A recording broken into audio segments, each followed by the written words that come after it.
जी hello viewers, good afternoon और आप सभी का स्वागत है मेरे YouTube channel the Indian Weller में। और मैं हूं आपका होस्ट हिमांशु निर्माण। और आज हमें ज्वाइन कर रहे हैं एक बहुत ही खास मेहमान जिनका नाम है major general retired Ranjan Kochar sir. Sir ने इंडियन आर्मी 1981 में ज्वाइन करी थी और ये as a major general retire हुए हैं 2018 में। और सर काफ़ी जाने माने टीवी कमेंटेटर हैं, डिफेंस एनालिस्ट हैं और इन्हें भारत के राष्ट्रपति की तरफ से विशिष्ट सेवा मेडल भी प्रदान किया गया था इनकी उत्कृष्ट सेवाओं के लिए, जो कि आर्मी में 37 साल तक रही हैं। Sir Indian army ordinance board के मेंबर रहे हैं और इन्होंने वहाँ पे सर्व किया है। और इसके अलावा सर की posting Jammu Kashmir, north east states और भारत के दूसरे हिस्सों के अंदर ज़्यादा रही है। और इसके दौरान सर ने आतंकवाद प्रभावित जो है जम्मू कश्मीर और नॉर्थ ईस्टर्न स्टेट्स में अपना काफ़ी ज़्यादा वहाँ पे समय बिताया है। इसके अलावा जो सर हैं काफ़ी सारे डिफेंस थिंक टैंक जिसमें आईआरडीए, डिफेंस रिसर्च स्टडीज़ और centre for land warfare studies इसके मेंबर हैं। और इसके अलावा काफ़ी आर्टिकल्स भी लिखते हैं। और सर आपका बहुत बहुत स्वागत है सर हमारे शो में। Thank you much, thank you very much. जी तो सर मेरा सर आज का हमारे सर ये शो है सर भारत और पाकिस्तान और भारत और चाइना के जो सर संदर्भ में अभी इस तरह के हालात बन रहे हैं जिसमें चाइना और पाकिस्तान दोनों की जुगलबंदी होके वो भारत के ऊपर प्रेशराइज करने की कोशिश कर रहे हैं, जिससे हम भारत में टू फ्रंट्स वॉर की एक तरजीह देते हैं कि एक ऐसा समय है कि भारत पे पाकिस्तान भी एक तरफ से वेस्टर्न फ्रंट से हमला करने की कोशिश में है और ईस्टर्न फ्रंट से चाइना लगा हुआ है।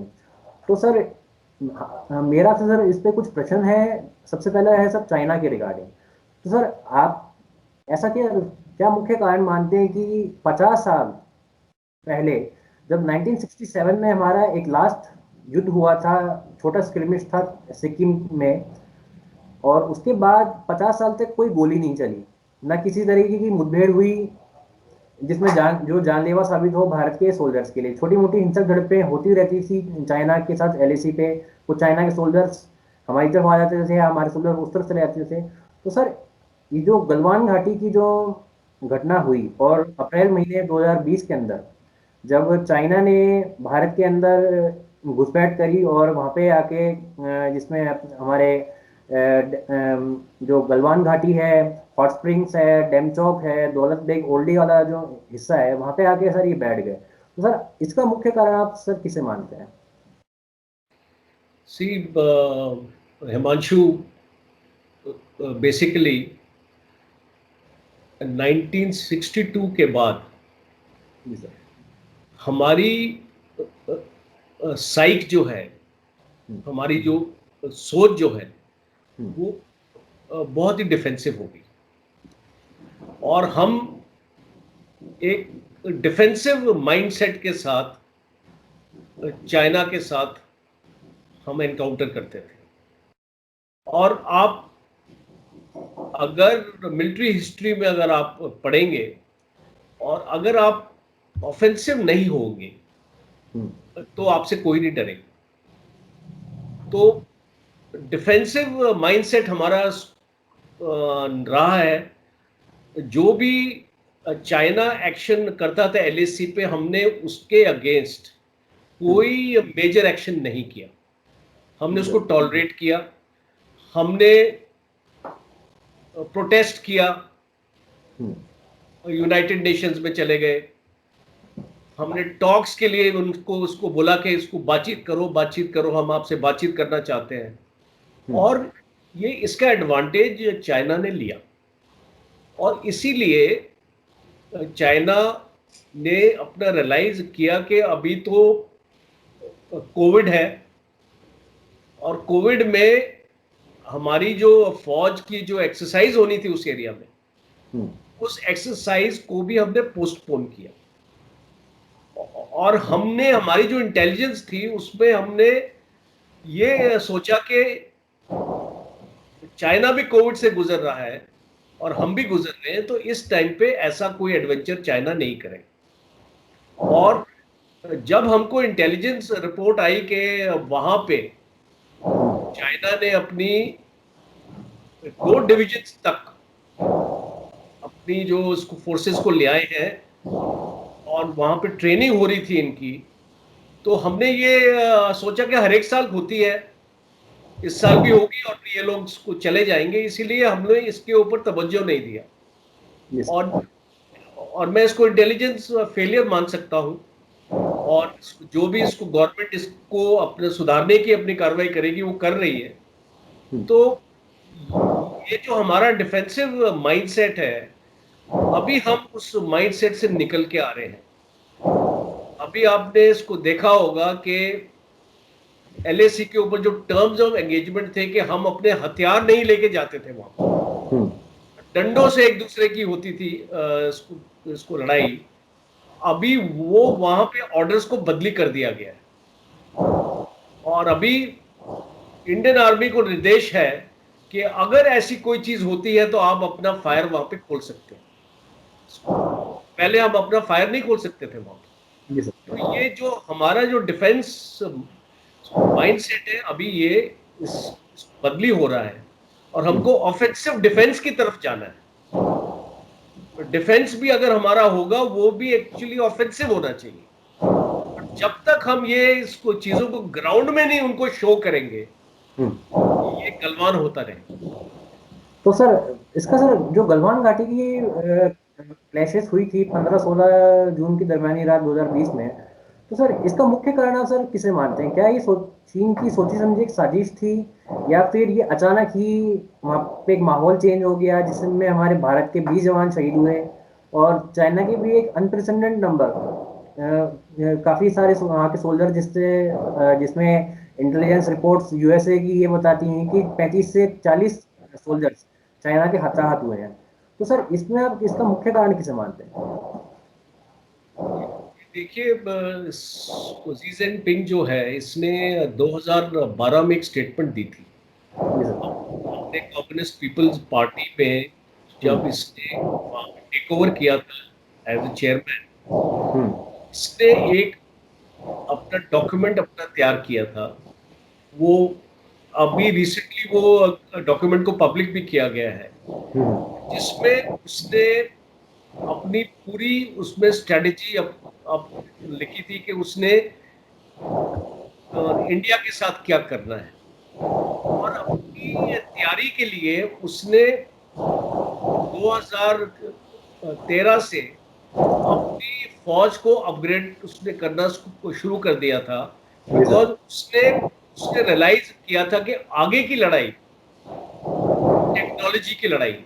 और अगर आप अपनी टेक्नोलॉजी को अपना सही कर लेंगे तो आप सारे वेपन सिस्टम को जैम कर सकते हैं, दुश्मन की पूरी कम्युनिकेशन को जैम कर सकते हैं और लड़ाई किए बिना ही आप लड़ाई जीत जाएंगे। और ये गल्फ वॉर में भी आपने देखा था, हम्म। यूएस आर्मी ने ऐसा किया था उस गल्फ वॉर में भी। जी बिल्कुल तो सर। इसी स्ट्रेटेजी के साथ इसको चाइना ने इसको काम किया है। और ये कोई सरप्राइज नहीं है गलवान, ये एक सोची समझी स्ट्रेटेजी थी, सोची समझी उनकी रणनीति थी, जिसको उन लोगों ने अंजाम दिया है। बस उसमें टाइमिंग वो देख रहे थे कि हमको ये कब करना चाहिए।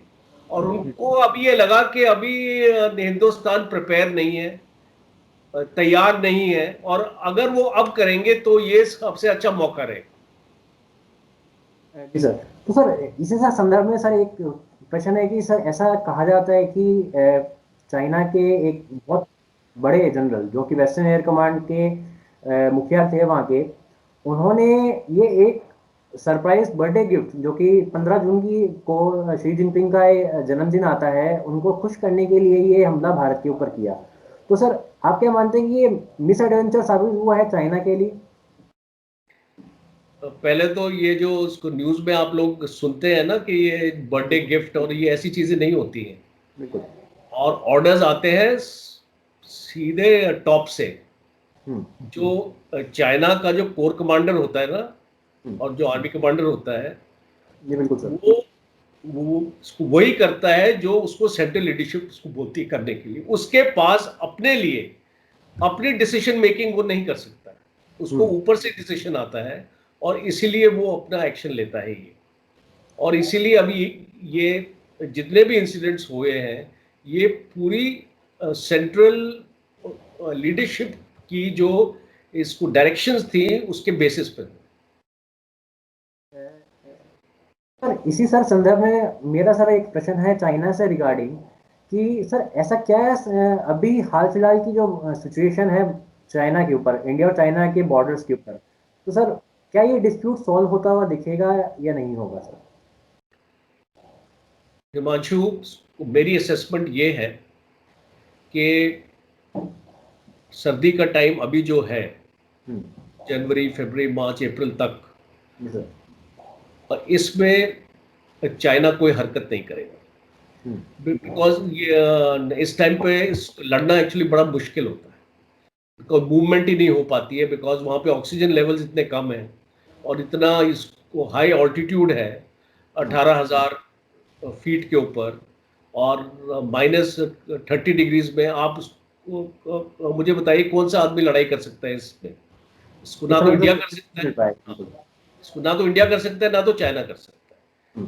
अभी मुझे ऐसा लगता है, और इसको कुछ डिफेंस एक्सपर्ट्स ने भी इसके ऊपर टिप्पणी की है कि मई के बाद हम एक्सपेक्ट कर सकते हैं एक एक्शन होगा चाइना की तरफ से, बिकॉज ये जो डिस्प्यूट अगर इसको हल होना होता तो अभी तक एक्चुअली हो चुका होता।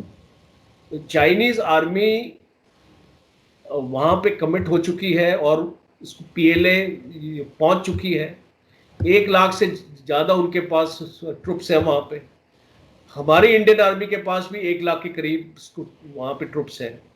तो एक बिल्कुल eyeball to eyeball strength matching actually हो चुकी है, और चाइना एक्शन अपना जरूर करेगा, आप इसको देखना मई जून के बाद।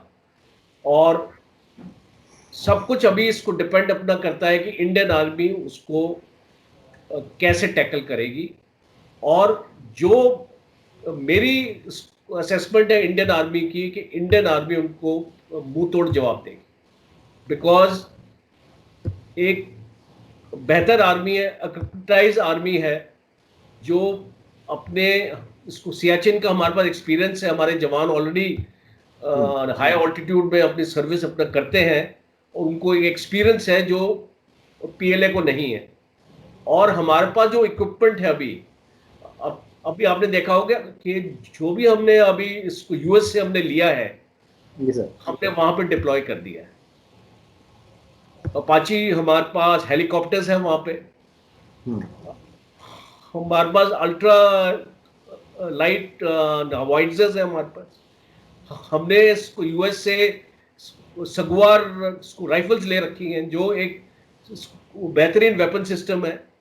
हमारे टैंक्स वहां पे डिप्लॉयड हैं, हमारी बफोर्स गन हमारी वहां पे डिप्लॉयड है। तो हमारी जो एयरफोर्स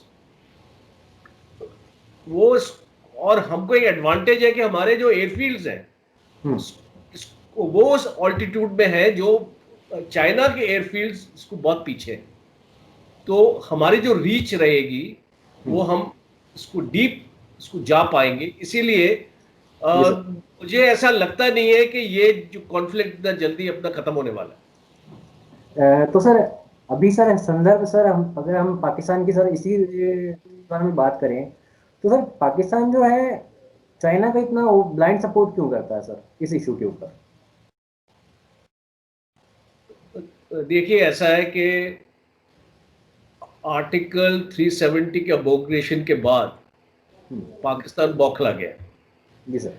बिकॉज पाकिस्तान को ये उम्मीद ही नहीं थी कि मोदी गवर्नमेंट ये एक्शन लेगी, और उसकी वजह से उसका जो कश्मीर कार्ड है, बिकॉज इंडिया और पाकिस्तान के बीच में क्या कॉन्फ्लिक्ट है?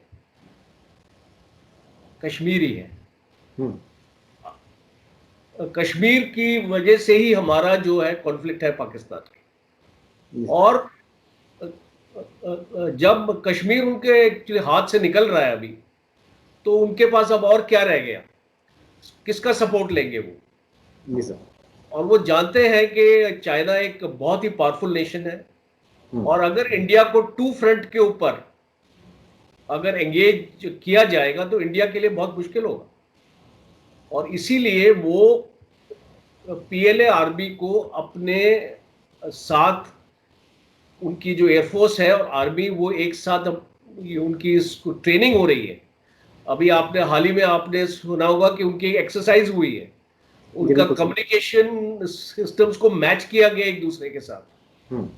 इसको क्यों कर रहे हैं ये, कम्युनिकेशन सिस्टम्स को उसको क्यों मैच किया जा रहा है? वो इसलिए मैच किया जा रहा है कि वो तैयारी कर रहे हैं एक लड़ाई की, और इंडिया को एंगेज करने के लिए दो फ्रंट। जी सर।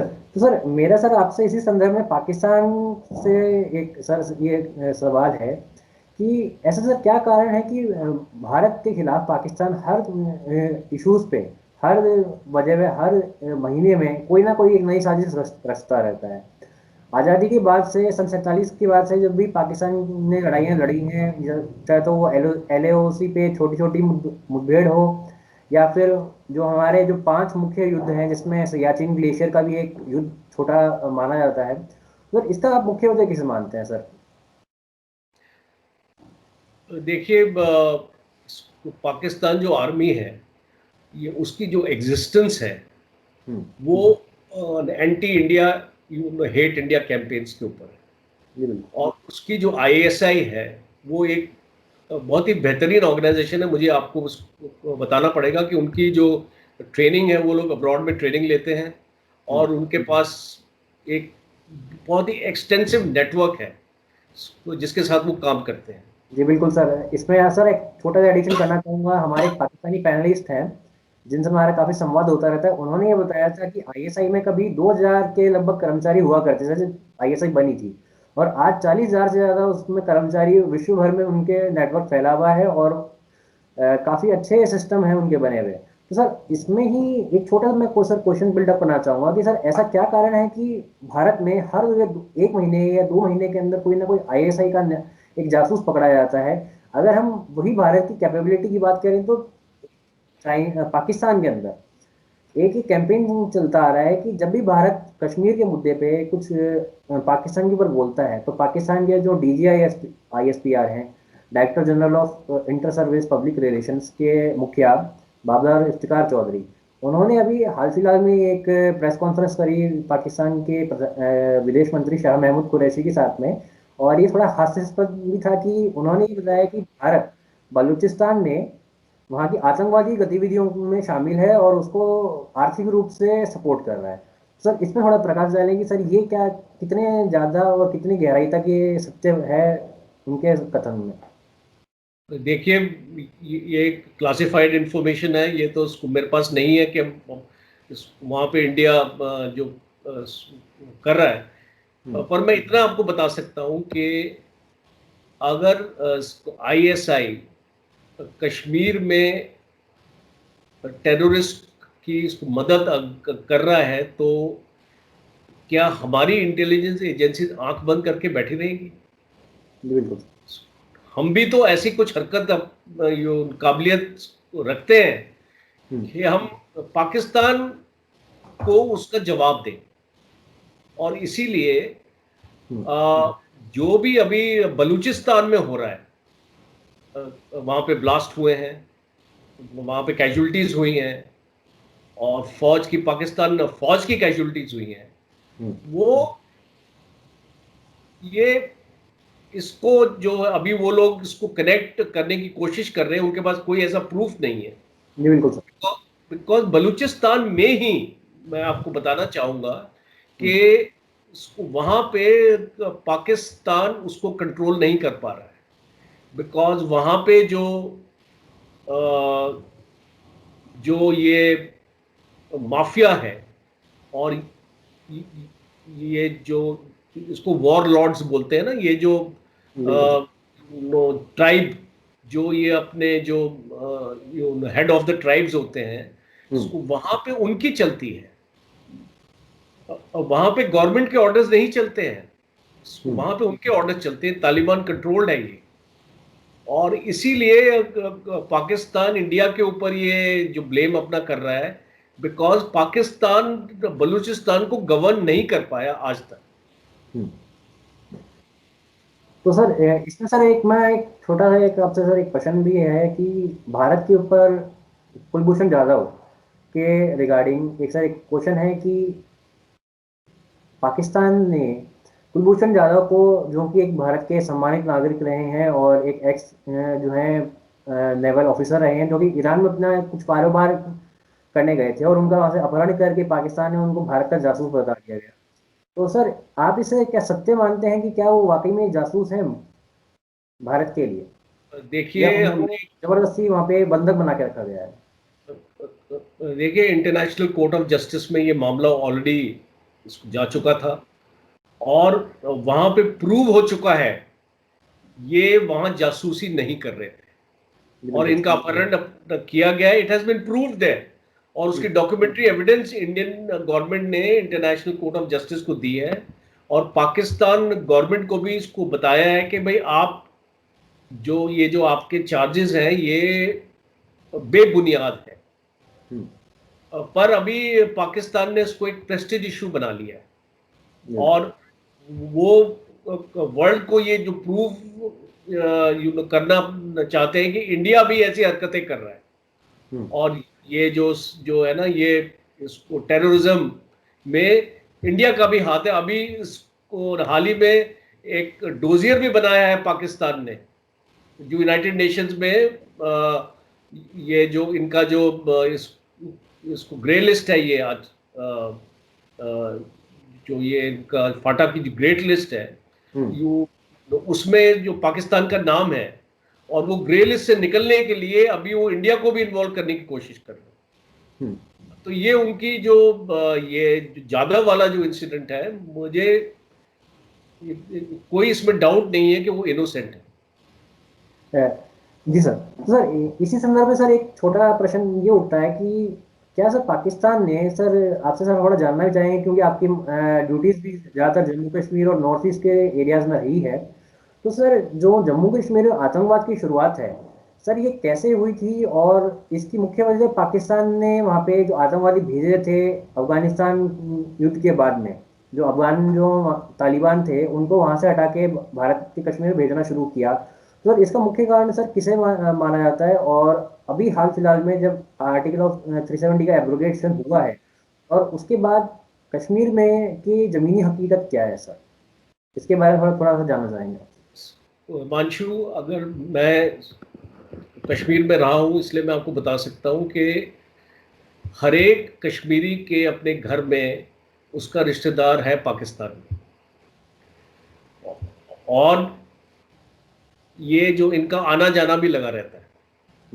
तो बेसिकली जो काफ़ी ऐसे कश्मीरी हैं जिनकी सहानुभूति पाकिस्तान की तरफ रहती है, और ये ग्राउंड रियलिटी है।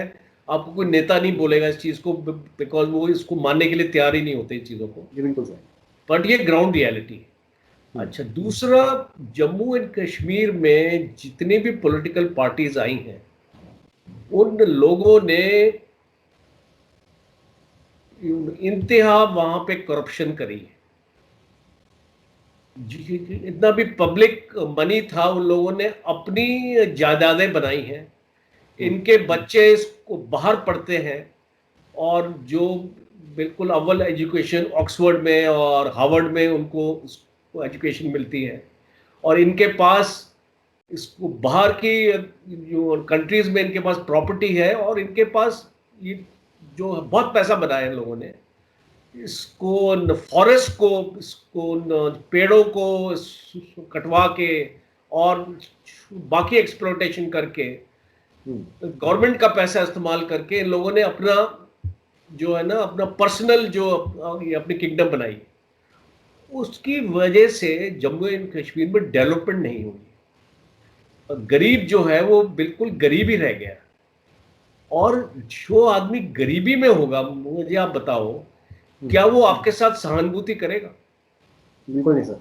जब आप उसके लिए ही कुछ नहीं कर रहे हो, तो वो सोचता है कि हमको इंडिया के साथ रह के करना क्या, क्योंकि इंडिया ने हमारे लिए किया क्या अभी तक। हम्म। तो ये बहुत सालों से होता आया है।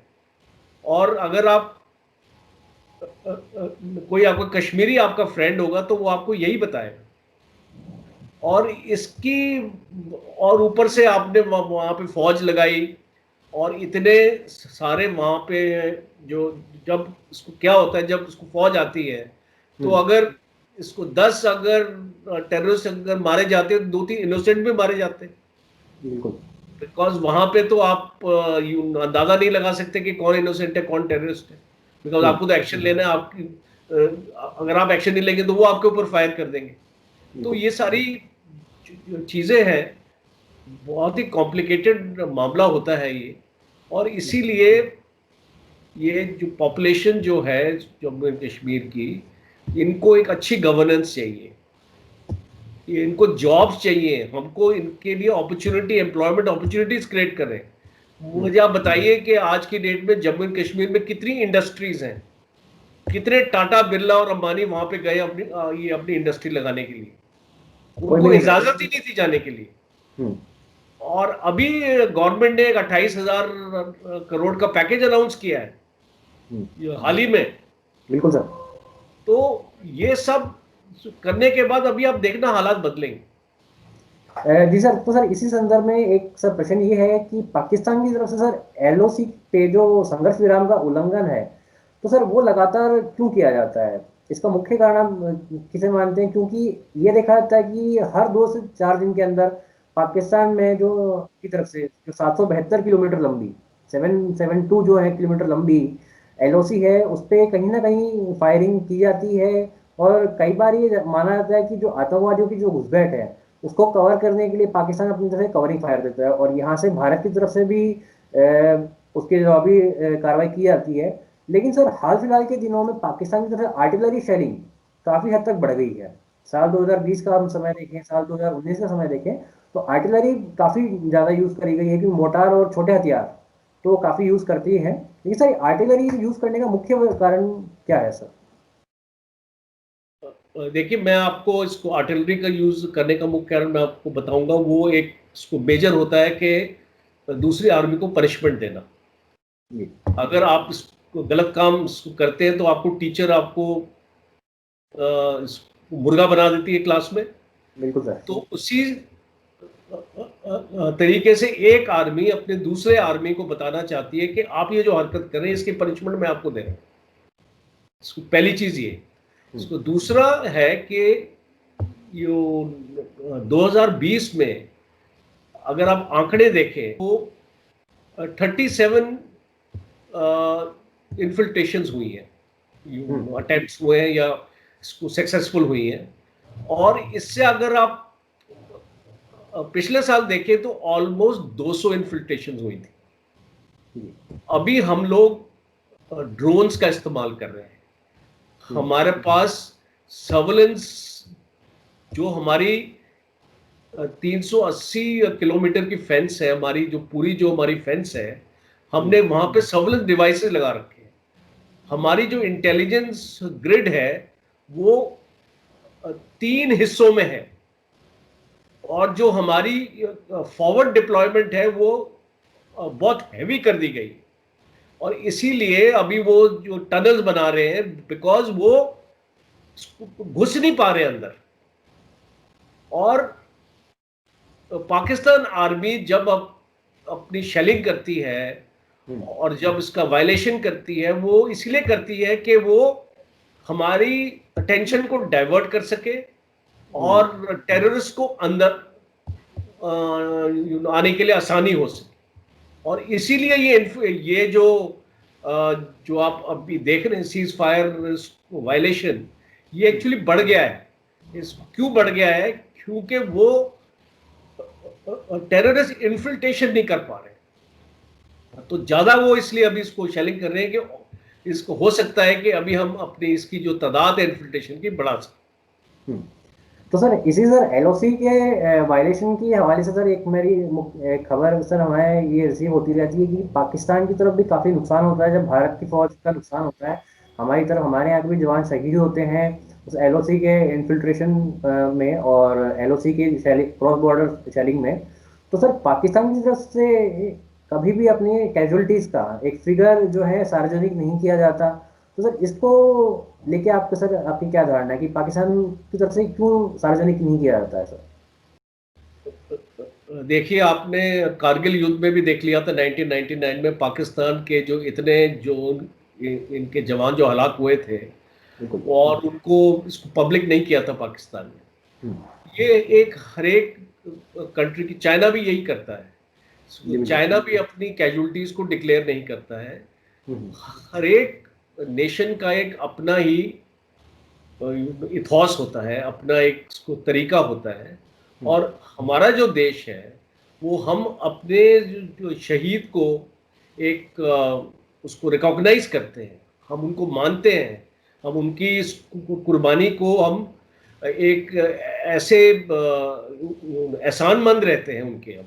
और इसीलिए हम अपने जितने भी हमारे शहीद होते हैं, हम उनको एक प्रॉपर उनका फेयरवेल दिया जाता है और उनको सम्मान के साथ विदा किया जाता हम्म, है। ये इनमें, ये पाकिस्तानियों में नहीं है।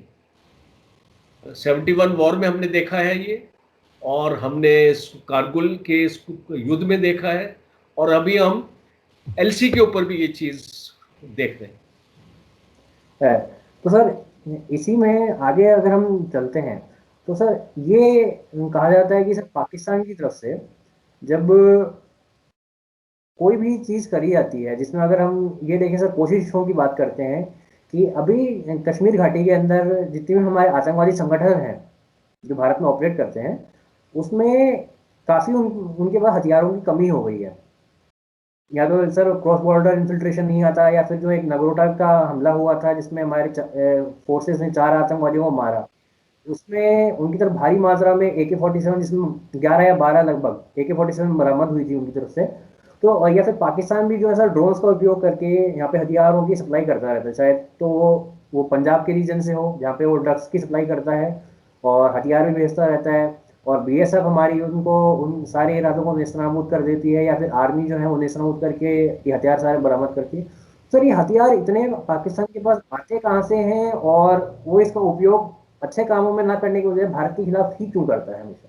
सर इसका मुख्य कारण क्या है? पाकिस्तान के जितने भी हथियार अगर आप हमने जो पकड़े हैं, उसमें आपको चाइनीज मार्किंग मिलेगी। ओके। तो बेसिकली उनके पास ये जो असला आता है, सब कुछ आता है, ये सारा चाइना से आता है। पहली चीज। इस दूसरी है कि हमारे हिंदुस्तान में भी ऐसे लोग हैं मौजूद आज जो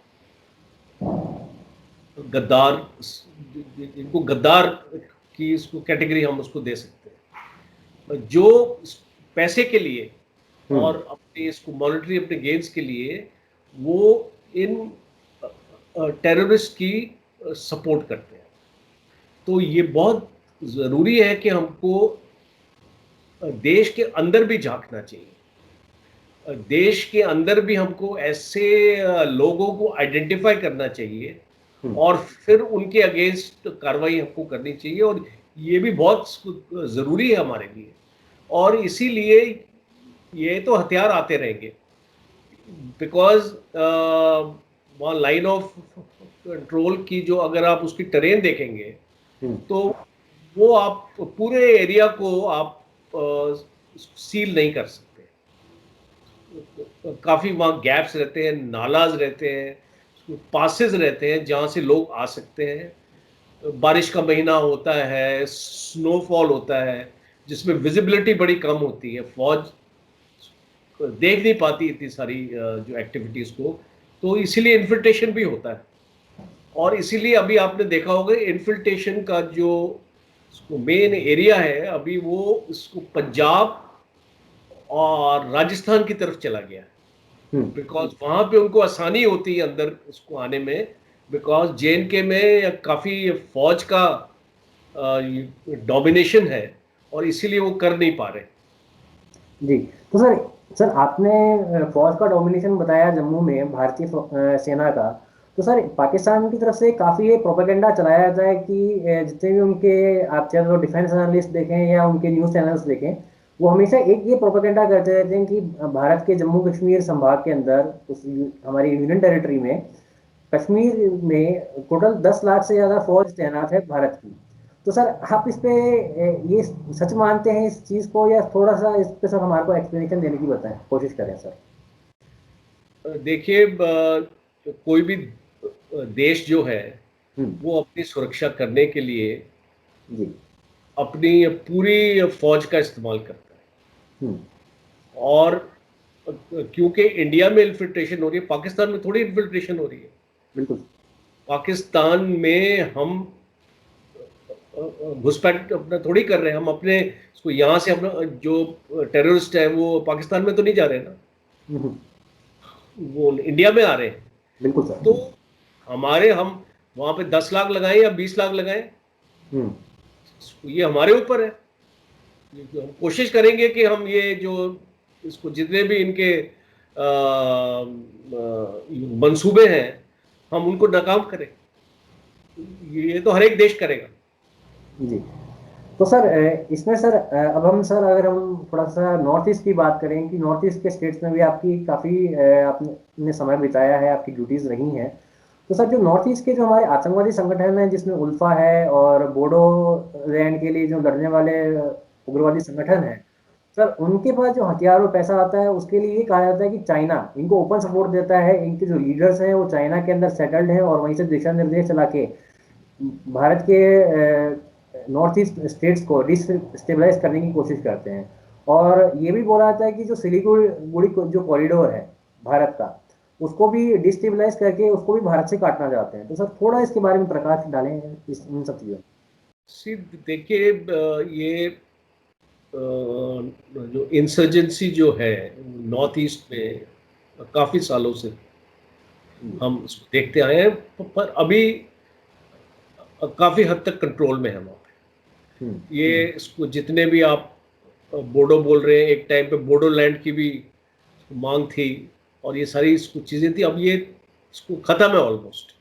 और हमने काफी इंसर्जेंट्स को मेन स्ट्रीम में ले आए हम लोग। जी। अभी आपने इसको देखा होगा कि इसको काफी लोगों ने पॉलिटिक्स भी ज्वाइन कर लिया है हम्म। और वो इलेक्शन अपना जीते भी हैं। हम्म। तो हम उनको मेन स्ट्रीम में लाने की कोशिश कर रहे हैं। और ये जो बाकी देश तो हमेशा, जैसे चाइना हुआ, ये सारे ये अपनी कोशिशें जारी रखते हैं वो लोग, इनको इसको बरगलाने के लिए और इनको हमारे इसको खिलाफ एक्शन लेने के लिए। और हम्म। ये सपोर्ट करते हैं, इसमें पैसा भी इन्वॉल्व होता है और इसमें और भी चीज़ों को इस्तेमाल किया जाता है। तो ये प्रॉब्लम हमारी जब तक दोनों देश आपस में एक समझौता नहीं करते हैं कि हमने एक दूसरे के साथ पीसफुल अपना कोएग्जिस्टेंस के साथ जीना है, ये तो चलता ही रहे। जी सर आपका सर बहुत बहुत शुक्रिया सर आज हमें समय देने के लिए। आशा करते हैं सर दोबारा आपसे सर मुलाकात होगी हमारी इसी यूट्यूब चैनल पर। तब तक के लिए सर बहुत बहुत शुक्रिया, बहुत बहुत धन्यवाद। Jai Hind sir. Thank you Manshu. और ये बहुत अच्छा लगा आपके इस चैनल में बात करके, और मेरी शुभकामनाएं आपको। जय जी हिंद। सर। जय हिंद सर। Thank you.